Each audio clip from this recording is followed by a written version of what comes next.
The galaxy belonged to the Zephyrians. For 3,000 years, their crystal ships had ruled the stars with absolute power. From their golden throne world of Zephyr Prime, they controlled 40,000 star systems and billions of alien races.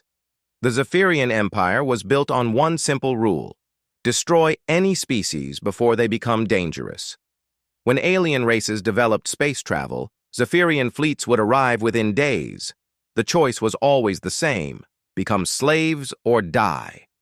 Most chose slavery. Admiral Thexalar stood on the bridge of his massive warship, watching stars drift past through the viewing window. His tall, crystal-skinned body gleamed under the bridge lights. Like all Zephyrians, he believed his race was perfect. They had evolved beyond the weaknesses that plagued lesser species. "Admiral," his communication officer called out, "we have detected a new FTL signature." Thexalar turned his glowing eyes toward the officer. "Another primitive species attempting space travel?" "Yes, sir. The signal came from a small blue planet in the Sol system. They call themselves humans." The Admiral laughed, a sound like breaking glass. "How amusing. Ready the subjugation fleet. This will take perhaps an hour." On Earth, billions of humans celebrated humanity's first faster-than-light journey. The test ship Endeavour had successfully jumped to Alpha Centauri and back. Scientists danced in laboratories. Politicians gave speeches about humanity's bright future among the stars. Dr. Elena Vasquez watched the celebration on her computer screen from her underground laboratory. She was one of the few people who knew the truth. Earth's deep space sensors had been picking up alien signals for months. The galaxy was not empty. It was full of civilizations far more advanced than humanity. "Elena," her assistant called from across the room, "we're getting massive energy readings from the edge of our solar system." Elena felt her stomach drop. She pulled up the sensor data on her screen. 12 enormous ships had just appeared near Pluto. Each one was larger than any city on Earth. "Get me the president," Elena said quietly. "Tell him the aliens are here." 3 hours later, the alien fleet entered Earth's orbit. The ships were beautiful and terrible, made of what looked like living crystal that pulsed with inner light. They positioned themselves around Earth like predators surrounding prey. Then came the message. The voice that spoke was cold and musical at the same time. It spoke in perfect English, though no human had ever met these beings before. "Primitive species of Earth. I am Admiral Thexalar of the Zephyrian Empire. Your race has developed faster-than-light travel. This makes you a potential threat to galactic order." In the United Nations building, world leaders stared at screens showing the massive alien ships. Fear filled every face in the room. "You have one choice," the alien voice continued. "Submit to Empire rule and become our servants. Your species will be preserved but controlled. You will serve the Empire for all time, or resist and face complete destruction. We have destroyed 1,000 worlds. Yours will be no different." President Sarah Chen stood slowly. She was young for a world leader, only 45 years old. But her eyes held steel that made older politicians step back. "How long do we have to decide?" she asked. The response came immediately. "You have 6 hours to surrender unconditionally. After that, we will demonstrate why resistance is pointless." The UN chamber exploded into panicked discussions. Some leaders wanted to surrender immediately. Others argued for hopeless resistance. But Chen was already thinking differently. She turned to her military advisor, General Marcus Webb. "How fast can we evacuate the major cities?" Webb stared at her. "Madam President, our ships can barely reach the moon. Those aliens cross the galaxy." "That's not what I asked. How fast can we evacuate?" 12 hours minimum, maybe more." Chen nodded and activated her emergency communication system. "This is President Chen to all world leaders. We need to buy time. Tell the aliens we need 24 hours to discuss terms among ourselves. The French president shook his head. Sarah, this is insane. They could destroy us with a thought.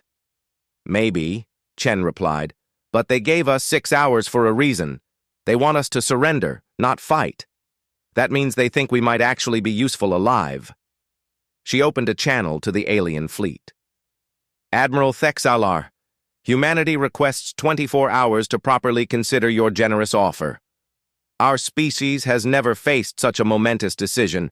We need time to convince our various governments. The reply took several minutes. When it came, there was something like amusement in the alien voice. Very well, primitive creatures.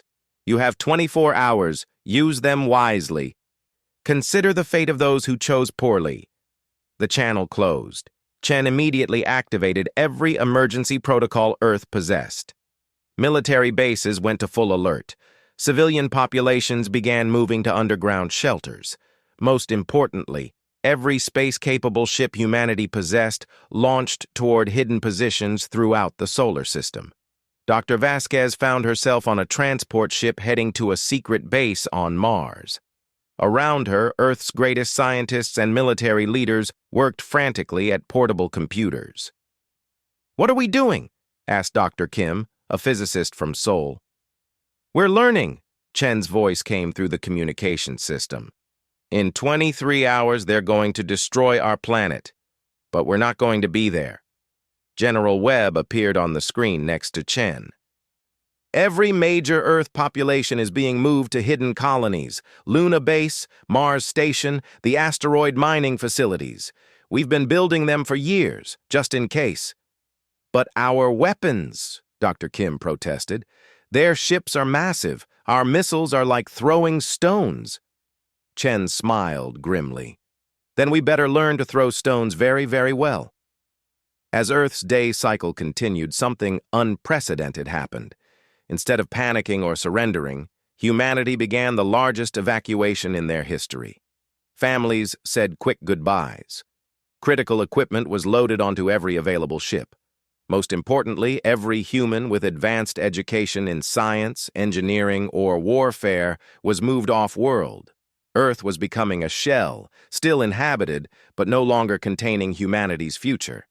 In his crystal ship, Admiral Thexalar watched with growing confusion. The humans were moving, but not randomly. They had plans, organization, purpose. "Sir," his tactical officer reported, "the human ships are deploying in defensive positions throughout their star system. Their formation makes no strategic sense." Thexalar studied the tactical display. The human ships were tiny and primitive, but they were spreading out, positioning themselves to record everything that was about to happen. "Curious," he murmured. "They know they cannot win, yet they position themselves to observe our attack. What are these creatures thinking?" He would find out soon enough. In a few hours, he would demonstrate Zephyrian power. The humans would see their planet burn and submit, like every other species before them. But as the alien admiral stared at the small blue world below, he felt something he had never experienced before. A tiny whisper of doubt. These humans were acting like no other species he had conquered. They moved with purpose even in the face of certain death. They prepared for defeat as if it were merely the first step in a longer plan. Thexalar pushed the feeling aside. Doubt was weakness, and Zephyrians did not possess weakness. The countdown continued. In 18 hours, Earth would burn, and humanity's real war would begin. 24 hours passed like a held breath. Admiral Thexalar waited on his command bridge, watching Earth turn slowly below. The blue planet looked peaceful and innocent. Soon it would be another lesson to the galaxy about Zephyrian power. "Admiral," his communication officer announced, "the humans are responding." President Chen's face appeared on the main screen. She sat in what looked like a simple office, though Thexalar's sensors told him she was actually deep underground. "Admiral Thexalar," Chen began calmly, "humanity has considered your offer carefully. We have decided we cannot accept slavery. We choose to resist." The bridge fell silent. In 3,000 years of conquest, no species had ever chosen destruction over surrender, not when they saw the size of a Zephyrian fleet. Thexalar leaned forward in his crystal chair. You understand what this means? Your entire species will be eliminated. Your planet will become a dead rock. Chen nodded. We understand. But we have a counter-proposal. Give us the chance to face you in battle, ship to ship as warriors. If we lose, Earth burns. If we win, you leave our system forever. The Admiral's laugh rang through the bridge like shattering ice. You propose to fight us? Your primitive vessels against Imperial warships? This is madness.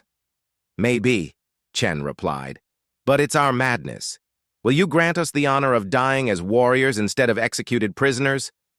Something stirred in Thexalar's crystal heart. The humans were being foolish, but there was courage in their foolishness, and watching primitive ships try to fight Imperial vessels would amuse his crew. Very well, send your fleet. We will destroy them quickly and then proceed with planetary bombardment. The screen went dark. Immediately, human ships began emerging from behind Earth's moon. Thexalar counted them, 47 vessels total. The largest was barely a tenth the size of his smallest escort ship. Sir, his tactical officer reported, human fleet approaching in standard battle formation. They appear to be transmitting data to multiple locations throughout their star system. Let them record their destruction, Thexalar said. It will serve as a warning to other species who consider resistance. The human fleet advanced slowly, their primitive engines glowing like tiny stars.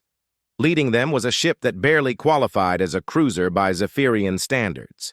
Its hull was covered with communication arrays and recording equipment. Captain Maria Santos stood on the bridge of the UES Defiance, humanity's flagship. Around her, the crew worked with grim determination. They all knew this was a suicide mission, but it was also the most important mission in human history. All ships report ready, her tactical officer announced. Remember the plan, Santos broadcast to the fleet. We're not here to win, we're here to learn. Record everything, every weapon they use, every tactic they employ, every system signature their ships emit. Humanity's future depends on the data we gather in the next few minutes. The Zephyrian fleet moved into attack formation. 12 massive ships arranged themselves in a perfect sphere around the tiny human force. Energy readings spiked across every human sensor. Then the aliens attacked. The first weapon was beautiful and terrible, streams of crystalline energy that turned matter into pure light. The human ship Neptune vanished in a brilliant flash, leaving only glowing particles. The second weapon was different, projectiles that moved faster than light itself, punching through hulls like they were paper. 3 more human ships died in seconds, but the remaining human vessels didn't retreat. Instead, they spread out and kept recording. Their sensors captured every energy signature, every weapon frequency, every tactical movement. They're not even trying to fight back effectively, observed Thexalar's weapon officer. They're just watching us. Captain Santos watched her fleet die around her, but her instruments were recording everything. How the alien weapons worked, how their shields deflected attacks, how their ships moved and communicated. Pattern analysis complete, her science officer reported. Their shield frequency cycles every 3.7 seconds. Their weapons need 2 seconds to recharge between shots. And, sir, they're using the same tactical formation they've probably used for centuries. Santos smiled grimly. Transmit all data to the hidden bases. Tell them the Zephyrians fight like they've never faced real resistance. The Defiance shook as alien weapons struck its hull. Santos felt the deck tilting as her ship began to die. One more thing, she broadcast to the surviving human vessels. When they board us for prisoners, resist just enough to seem natural, but let them capture our standard equipment, not the real stuff. 3 minutes after the battle began, it was over. 47 human ships had been reduced to debris and a few crippled hulks. The Zephyrians had lost nothing. Admiral Thexalar should have felt satisfied. Instead, he felt confused. "Sir," his intelligence officer reported, "we've scanned the wreckage. The human ships were equipped with primitive weapons that couldn't possibly damage our hulls. It's as if they weren't even trying to hurt us." "They were recording our attack patterns," added the tactical officer. "Every ship was transmitting data until the moment they were destroyed." Thexalar stared at the floating debris. What manner of species records their own destruction? The question bothered him more than it should have, but there was no time to analyze human psychology. Earth needed to burn as an example to the galaxy. "Begin planetary bombardment," he ordered. Crystal ships turned their weapons toward the blue planet below. Energy beams lanced down from orbit, turning cities into glass. Oceans boiled. Continents cracked. But as the destruction continued, sensors detected something unexpected. The planet's major cities were empty. Military bases contained only basic equipment. Industrial centers held outdated machinery. "Admiral," the intelligence officer called out nervously, "population scans show only scattered groups of humans remaining on the surface. We estimate less than 5% of their species is actually on the planet." "What?" Thexalar spun toward the officer. "Where are the rest?" "Unknown, sir. They appear to have evacuated their population to hidden locations throughout their star system." The Admiral felt ice form in his veins. The humans had tricked him. The battle, the resistance, the brave last stand, it was all a distraction. While he was destroying their ships and their planet, they were escaping. "Sir," another officer reported, "we're detecting transmissions from multiple locations. The humans are broadcasting to other star systems." "What are they broadcasting?" "Everything, sir. Recordings of our attack. Our ship configurations, our weapon signatures. They're sending it to every corner of their local space." For the first time in 1,000 conquests, Admiral Thexalar felt something approaching fear. The humans had turned their defeat into a victory of information. They had sacrificed their planet and their fleet to learn how Zephyrians fought. "Find them," he ordered coldly. "Find every hidden base, every escaped ship, every hiding place. Hunt down every last human in this system." His fleet spread out through the Sol system, searching.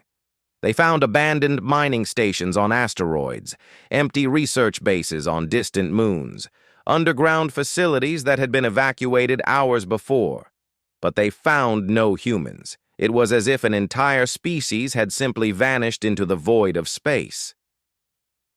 On a hidden base beyond Pluto's orbit, President Chen watched reports of Earth's destruction. Tears ran down her face, but her expression remained hard as stone. "How many made it off-world?" she asked. 6 billion, 200 million, General Webb reported. "We saved 93% of our population." Chen nodded slowly. "And the data from the battle?" Dr. Vasquez looked up from her analysis computer.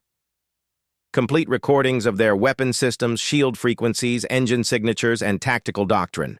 Madam President, we know exactly how they fight now." "Good."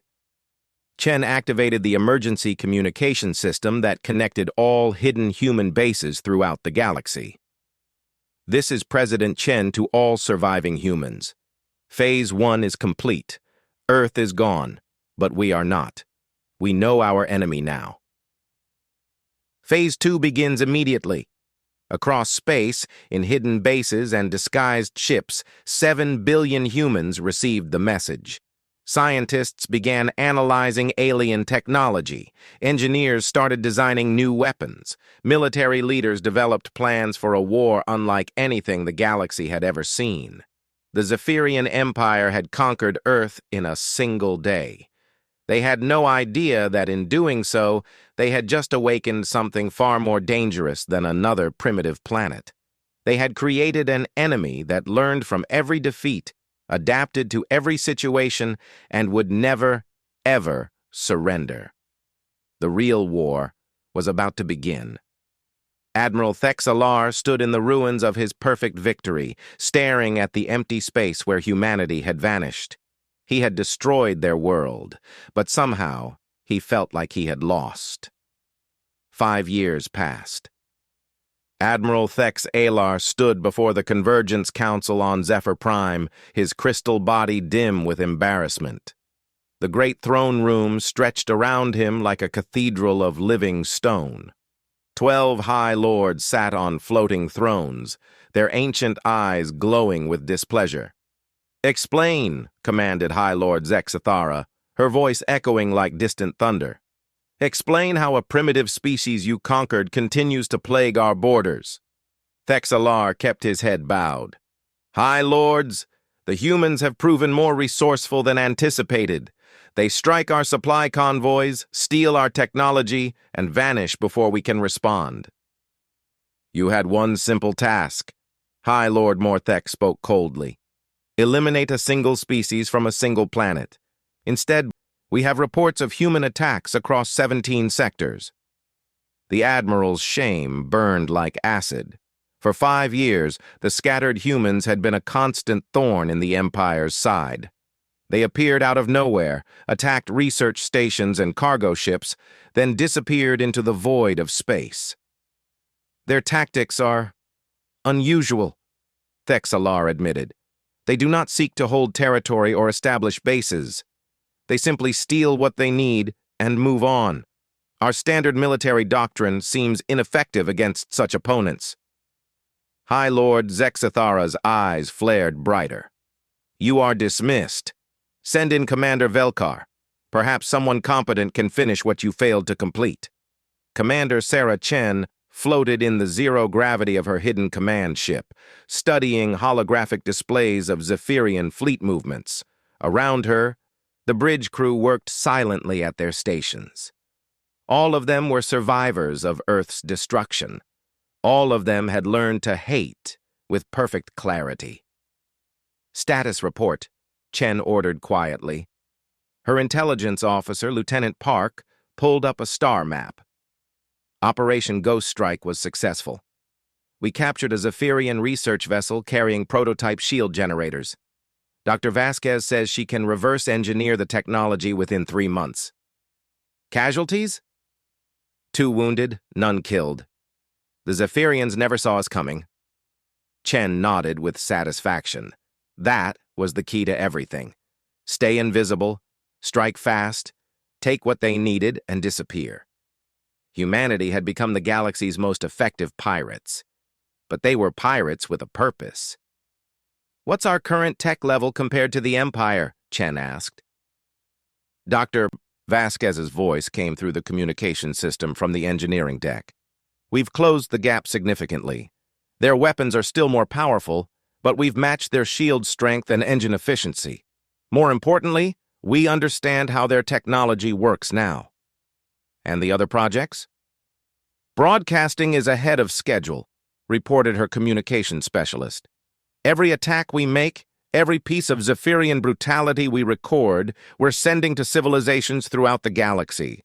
Response has been interesting." Chen allowed herself a small smile.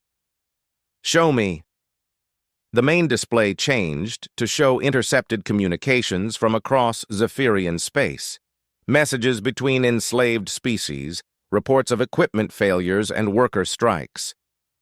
Whispered conversations about a species called humans who had actually hurt the Empire. "The Valak Confederacy sent us a coded message last week," Park continued. "They want to know if the recordings of Zephyrian war crimes are real." "And what did we tell them?" "The truth. We sent them everything. The destruction of Earth, the massacre of the Kelton colonies, the slave camps on Mordex 7. They've gone quiet since then, but our sensors detect unusual fleet movements in their territory." Chen felt a warm glow of satisfaction in her chest. The plan was working. Not just the plan to survive Zephyrian attacks, but the larger plan. The real plan. Humanity alone could never defeat the Empire, but humanity plus every other oppressed species in the galaxy might have a chance. "Ma'am!" Her sensor operator called urgently. Zephyrian battle group approaching our position. 12 ships, including a command vessel. New commander? Chen asked. Yes, ma'am. Identification confirms Commander Velkar in charge. This is the officer who destroyed the Thraxian rebellion last year. Chen's expression hardened. The Thraxians had been peaceful traders until they refused to give the Empire their entire yearly harvest. Velkar had turned their homeworld into a tomb. How long until they reach us? 6 hours, assuming current speed. Perfect. Chen activated the ship's communication system. All hands, this is the captain. We have a new target approaching, a commander with blood on his hands. Time to show him what humans think of bullies. Commander Velkar studied the tactical display with growing frustration. For 6 months, he had been chasing human raiders throughout this sector. Every time he thought he had them cornered, they vanished like smoke. The humans were changing, he realized. Their ships were faster now, their weapons more powerful. Intelligence reports suggested they were using modified Zephyrian technology. Somehow, these primitive creatures were learning from every encounter. Sir, his tactical officer reported, we've detected the human raider ship. It appears to be alone, hiding behind the third moon of the gas giant. Velkar felt satisfaction flow through his crystal body. Finally, deploy the fleet in standard encirclement formation. This time, they will not escape. What he didn't know was that Commander Chen wanted to be found. The human ship waited until the Zephyrian fleet was fully committed to their attack pattern. Then it moved. Chen's vessel accelerated past the gas giant's moon, straight toward the Zephyrian command ship. Alien weapons fired, filling space with deadly energy beams. But the human ship's shields held. The stolen Zephyrian technology turned their own weapons against them. Chen's vessel took hits, but kept flying. Now, Chen ordered. Hidden throughout the gas giant's moon system, 40 human ships activated their engines simultaneously. They had been waiting in the shadows, invisible to Zephyrian sensors. Commander Velkar's advantage evaporated in seconds. Instead of hunting one primitive ship, he found himself facing a coordinated human fleet that knew exactly how he would position his forces. Impossible, he whispered. How did they predict our formation? The answer was simple. Humans had been recording Zephyrian tactics for 5 years. They knew every standard battle pattern the Empire used. More importantly, they knew how to counter those patterns. Human ships moved like a school of fish, working together with perfect coordination. They targeted Zephyrian engines and weapon systems with surgical precision, not trying to destroy the alien ships, but to disable them. They're not fighting to kill us, Velkar's tactical officer reported in confusion. They're fighting to capture us. The battle lasted 18 minutes. When it ended, 8 Zephyrian ships were crippled and helpless. 3 had been destroyed when their commanders chose self-destruction over capture. 1 had managed to escape to carry word back to the Empire. Commander Velkar found himself a prisoner aboard Chen's ship, his crystal body bound with energy restraints. You are brave for primitives, he told Chen as she studied him through the holding cell's energy barrier. But you cannot win this war. The Empire spans half the galaxy. Chen smiled coldly. We're not trying to win the war, Commander. We're trying to end it. What is the difference? You'll see. For the next 3 days, Velkar was forced to watch as human boarding parties stripped his ships of everything useful: technology, weapons, computer records, communication codes, everything the Empire thought secure. But worse was what the humans did with the recordings they made of the battle. Chen personally edited the combat footage, creating a documentary that showed human ships defeating Zephyrian vessels with superior tactics and captured technology. She added recordings of Velkar's war crimes, testimonies from Thraxian survivors, evidence of Empire brutality.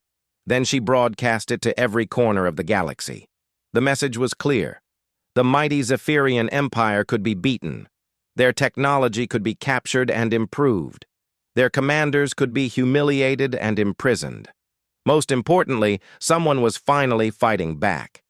On a dozen worlds throughout Empire space, enslaved populations gathered around hidden communication devices to watch humans defeat their oppressors.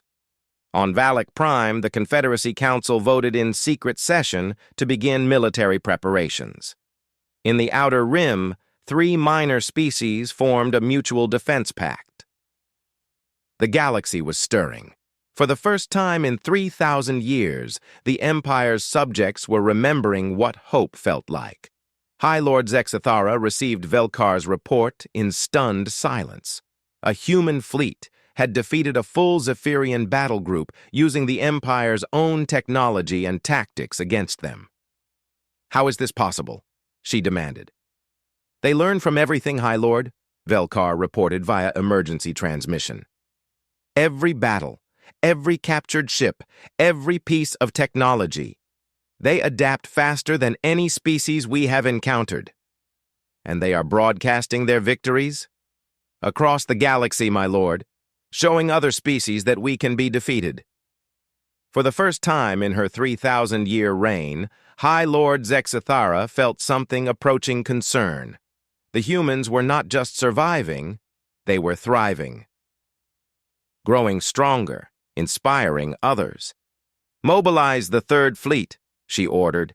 "Find these humans and eliminate them before this infection spreads further." But in her crystal heart, she wondered if it might already be too late.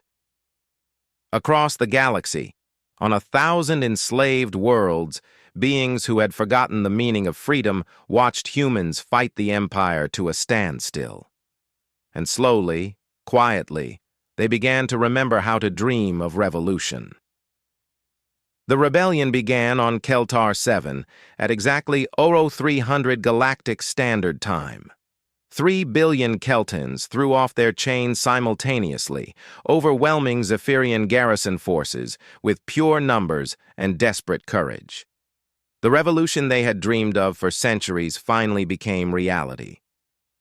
High Lord Zexithara watched the reports flow into the convergence chamber with growing horror. Keltar 7 was only the beginning. Within hours, uprisings erupted on 16 more worlds throughout Empire space. "How?" High Lord Morthek demanded, his crystal form flickering with rage. "How did primitive species coordinate across such distances without our intelligence networks detecting them?" The answer came from Admiral Thexalar, who had spent 2 years studying human tactics. "They learned from the humans, my lords. These rebellions all use human communication methods, human strategies, human weapons." On the main display, footage played from the Valak Confederacy's Declaration of Independence. Valak soldiers carried weapons that looked suspiciously like modified Zephyrian technology. Their battle formations followed patterns no Empire commander had seen before, until humans started using them. "The humans have been preparing for this," Thexalar continued grimly. "For 7 years, they have been sharing everything they learned with other species. Technology, tactics, intelligence about our forces. They have built a galaxy-wide resistance network." High Lord Zexithara felt ice form in her ancient heart. "How many worlds have declared rebellion?" 37 confirmed, my lord. Another 63 showing signs of civil unrest, and the number grows hourly." The High Lords stared at the tactical display in stunned silence. Red dots marked rebel worlds spreading across Empire territory like a disease.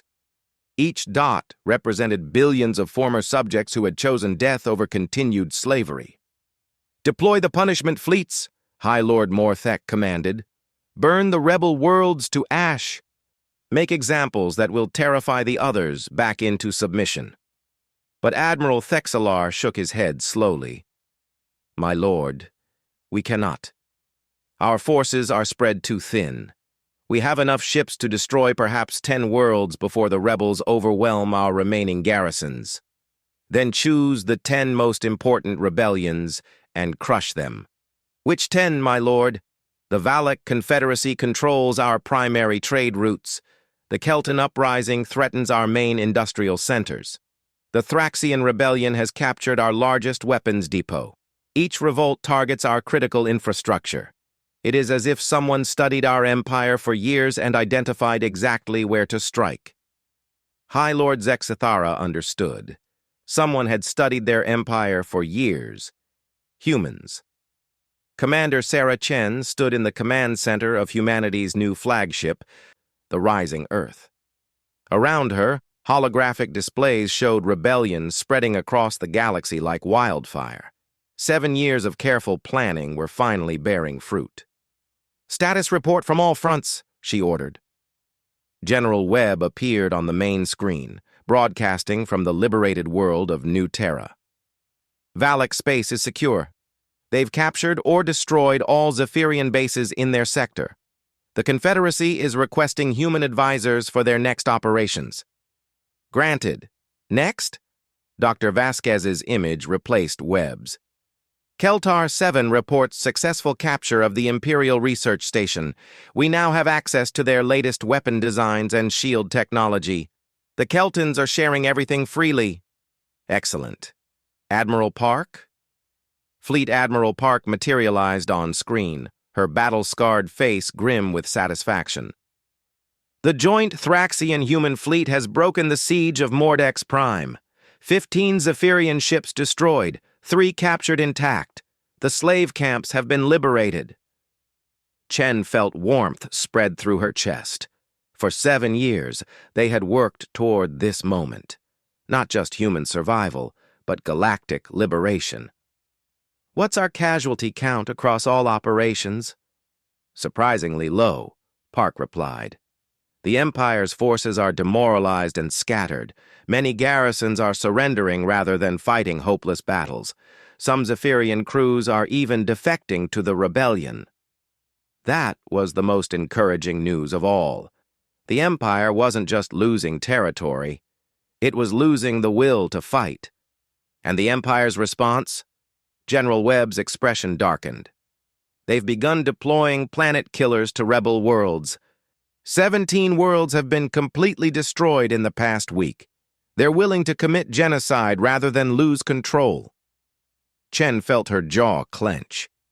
The Zephyrians' final strategy was pure spite. If they couldn't rule the galaxy, they would burn it down.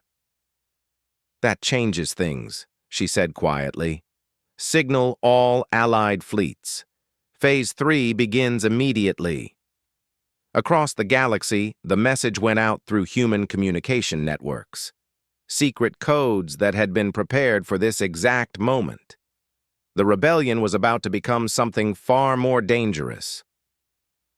High Lord Zexithara stood before the great crystal window in her throne room, watching stars wheel slowly past.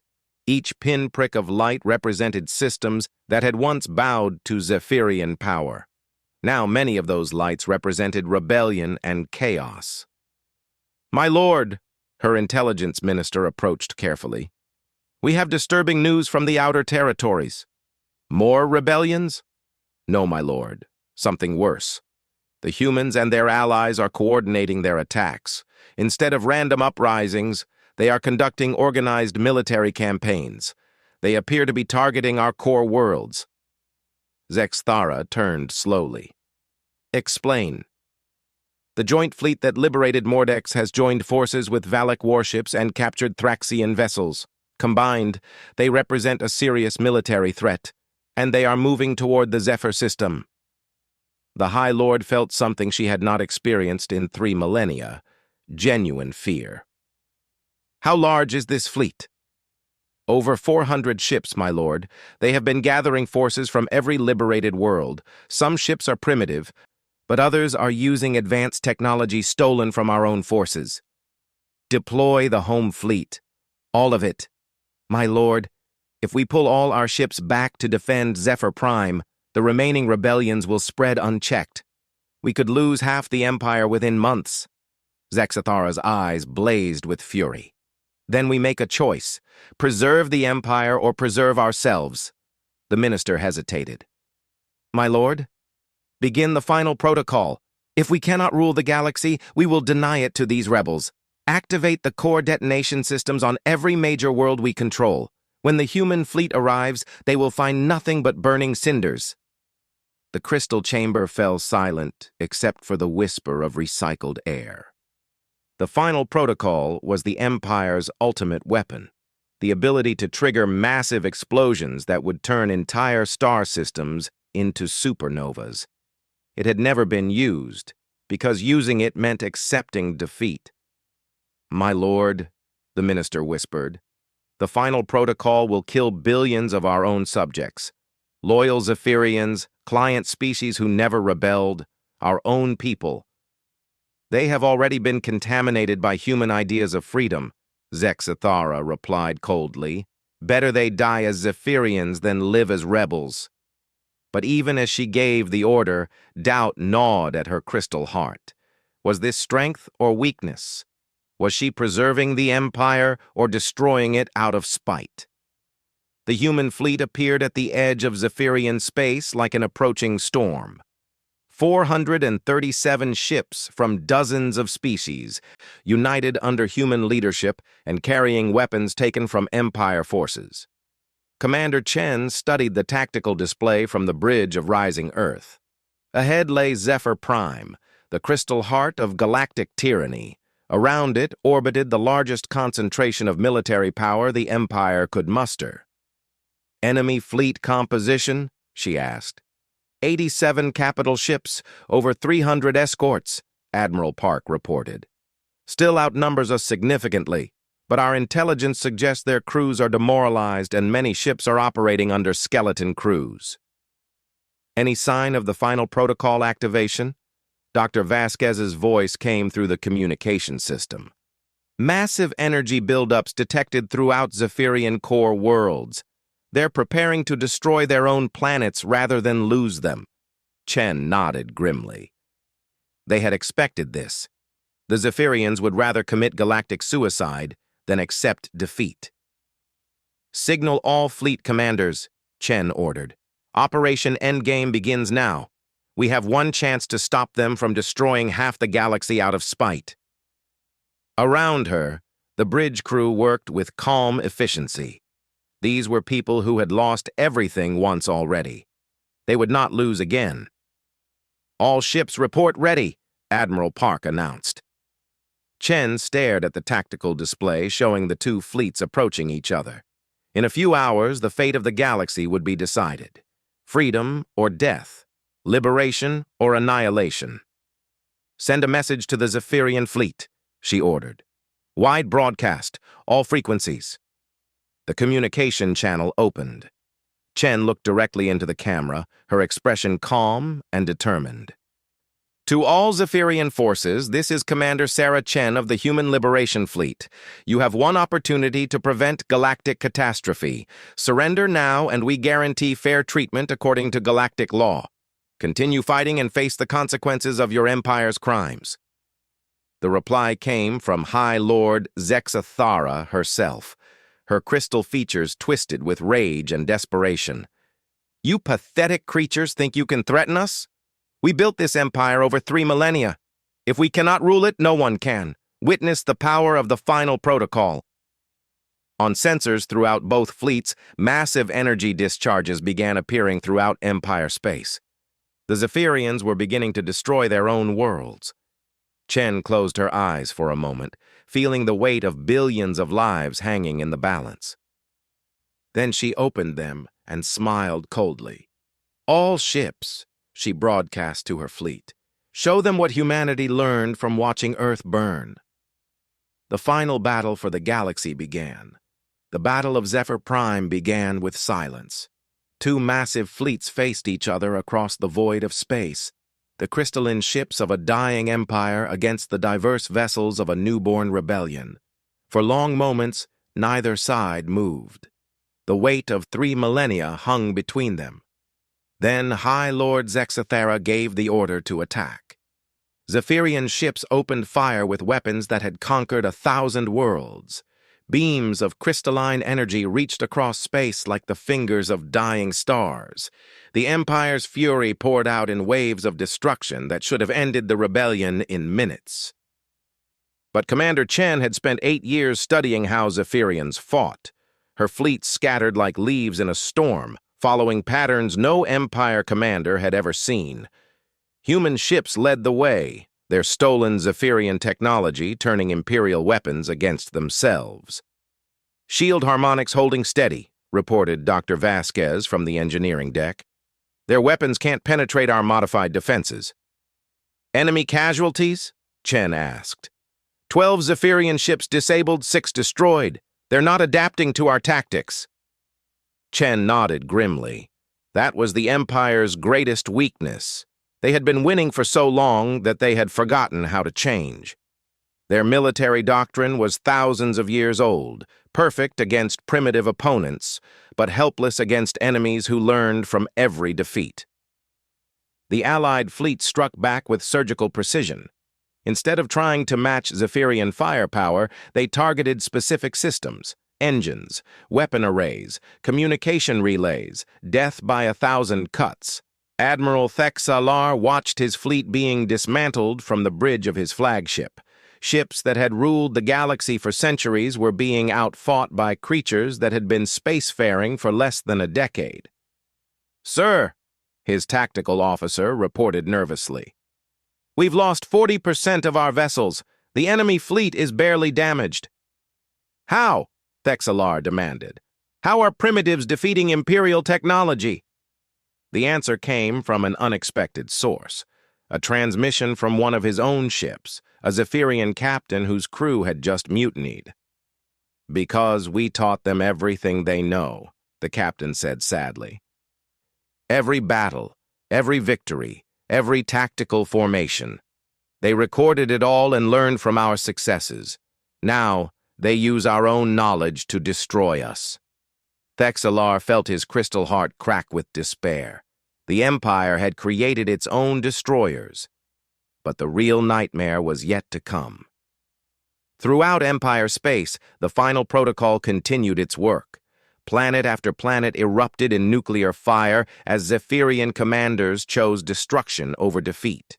Billions died in minutes: loyal subjects, rebellious slaves, and innocent civilians alike. High Lord Zexathara watched the reports flow in with savage satisfaction. If she could not rule the galaxy, she would deny it to the humans and their allies.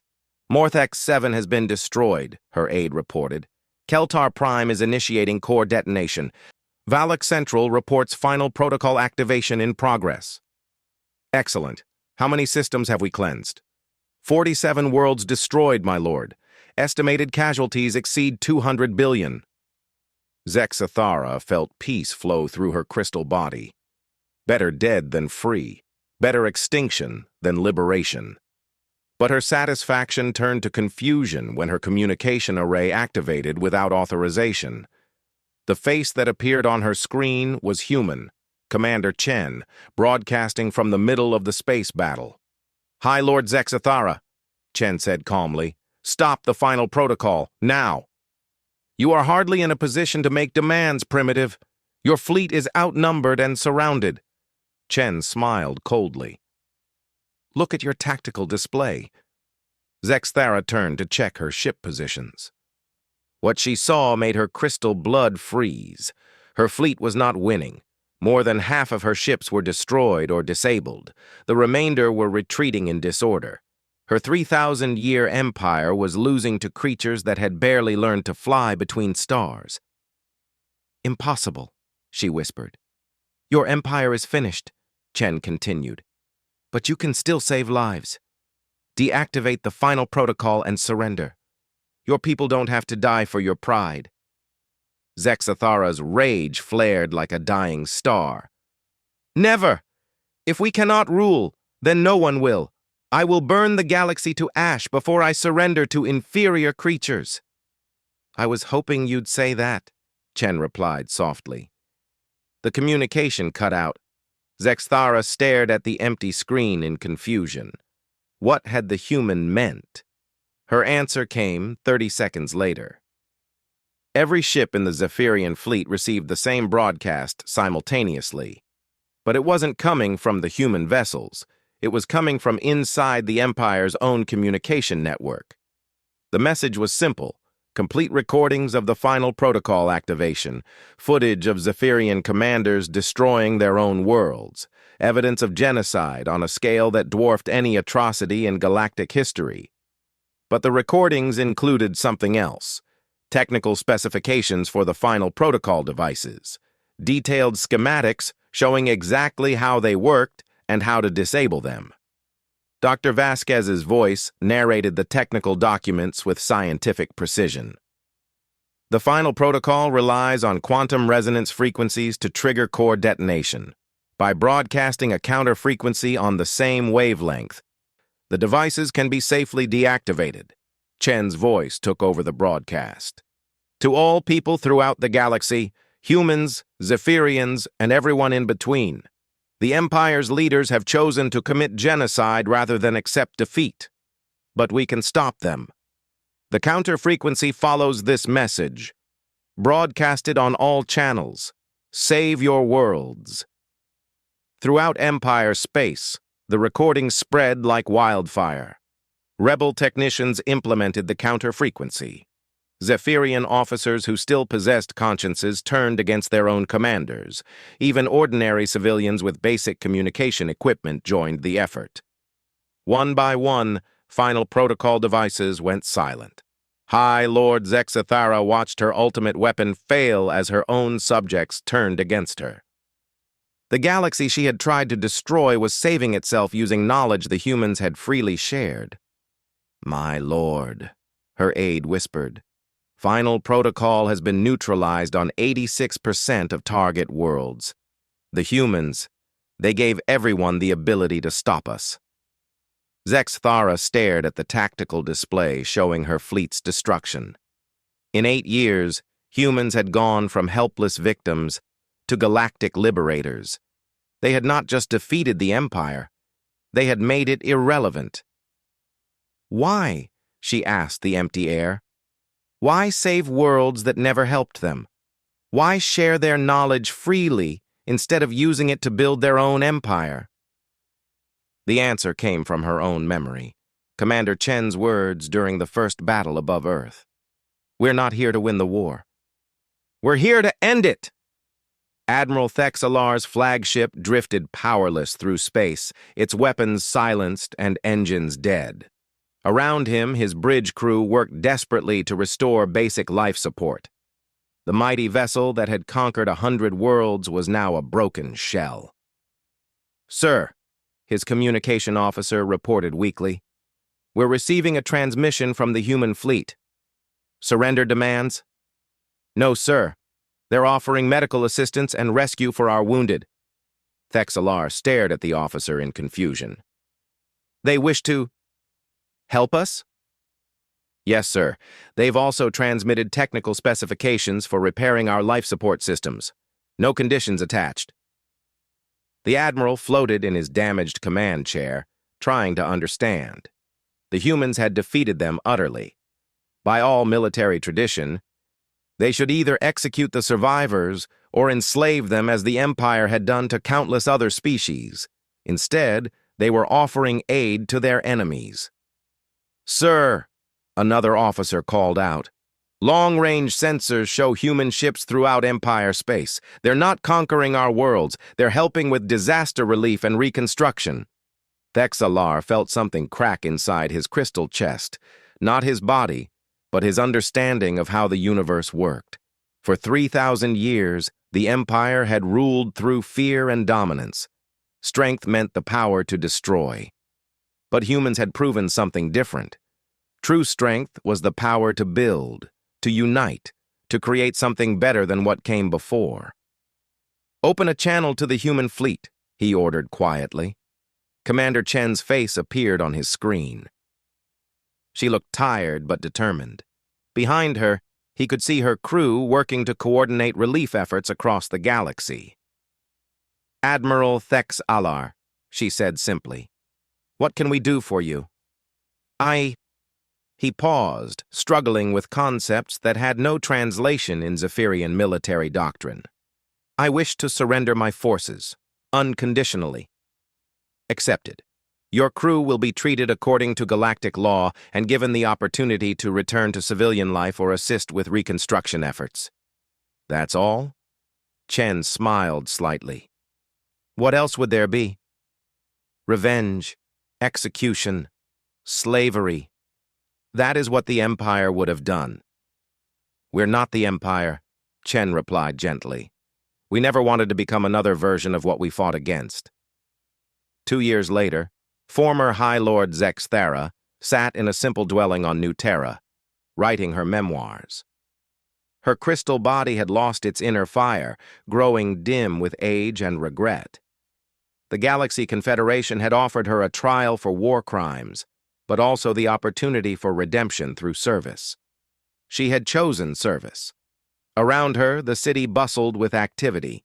Humans worked alongside Zephyrians, Valaks, Keltons, and dozens of other species. Former enemies building something new together. The Confederation was messy and imperfect, but it was also free in a way the Empire had never been. She paused in her writing and looked at the latest draft of her memoir's final chapter. We believed strength meant the power to dominate others. We conquered worlds and enslaved species, thinking this made us great. For 3,000 years, we ruled through fear and called it order. Then humans taught us what strength really means. Not the power to destroy, but the courage to build. Not the ability to conquer, but the wisdom to unite what was broken. We built our empire from the ashes of others and called ourselves gods.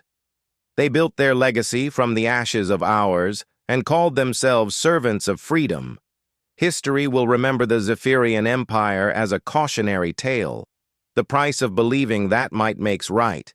But it will remember humanity as something far more important, proof that even in the darkest times, someone can choose to build rather than destroy. They turned our empire to ash not through hatred, but through hope. And from those ashes, they helped us build something better than either of us could have created alone. Perhaps that is the greatest victory of all, not just defeating your enemy, but helping them become something better than they were. Zexthara set down her writing stylus and looked out the window at the star-filled sky. Somewhere out there, humans and their former enemies worked together to heal the wounds of 3 millennia. The galaxy's strongest empire had indeed fallen, but what rose from its ashes was infinitely more beautiful.